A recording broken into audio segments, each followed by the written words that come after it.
L'année de mes 28 ans, un événement exceptionnel a transformé ma vie. Tout a commencé par une grosse baisse de tension pendant une intervention chirurgicale banale sous anesthésie péridurale. Je me suis sentie partir. C'était comme si j'étais en apesanteur, comme si je n'étais plus confinée dans une combinaison qui m'avait toujours paru trop étroite et contraignante. Je quittais mon corps, impossible de savoir combien a duré cette expérience. Mais pendant ce temps-là, j'étais ailleurs. Je me suis retrouvée dans un endroit que je ne saurais vraiment décrire avec des mots humains. C'était vaste, à la fois ancien et étrangement familier. Il y avait des formes, des présences. Nous communiquions sans avoir besoin d'utiliser des mots. Puis une silhouette s'est approchée. Une jeune femme, environ de mon âge, avec des yeux d'une profondeur qui semblait contenir des siècles d'histoire. Dès que nos regards se sont croisés, une vague d'émotion m'a traversée.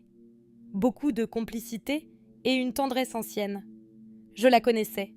Pas d'ici, pas de cette vie, mais d'une autre. Elle a souri et m'a dit sans parler, dans cette langue silencieuse que seuls les cœurs comprennent, « Sophie, tu te souviens ?» Et là, tout s'est bousculé. Des images d'une autre époque, d'une autre vie. Moi, différente, dans un corps qui n'était pas celui-ci. Une vie ancienne, très ancienne.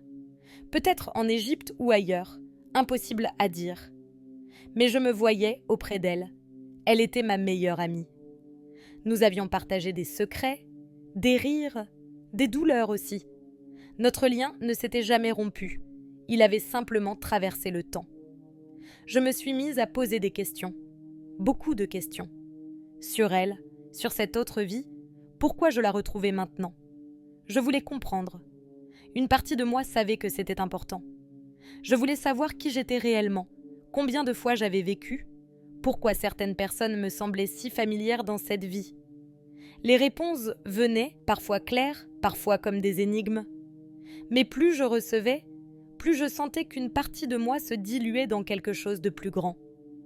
Et puis, tout à coup, j'ai ressenti une sorte de résistance, comme si certaines informations ne m'étaient pas autorisées. Comme si on posait un voile sur certaines scènes, certains souvenirs. « Ce n'est pas encore le moment », m'a-t-elle dit. « Tu dois retenir ceci. Chacune de tes vies précédentes a semé des graines pour ton ascension. » Je voulais comprendre. J'avais soif de savoir, mais une force douce mais ferme m'a retenue et m'a renvoyée dans ce monde ici-bas.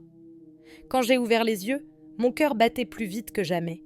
Quelques minutes seulement s'étaient écoulées, mais moi j'avais l'impression d'avoir vécu des siècles. Je me souviens de presque tout. Son regard, ses yeux, cette autre vie. Mais je sais aussi, profondément, qu'on m'a effacé des morceaux. Volontairement. Pour me protéger, peut-être, ou pour que je découvre certaines choses au bon moment.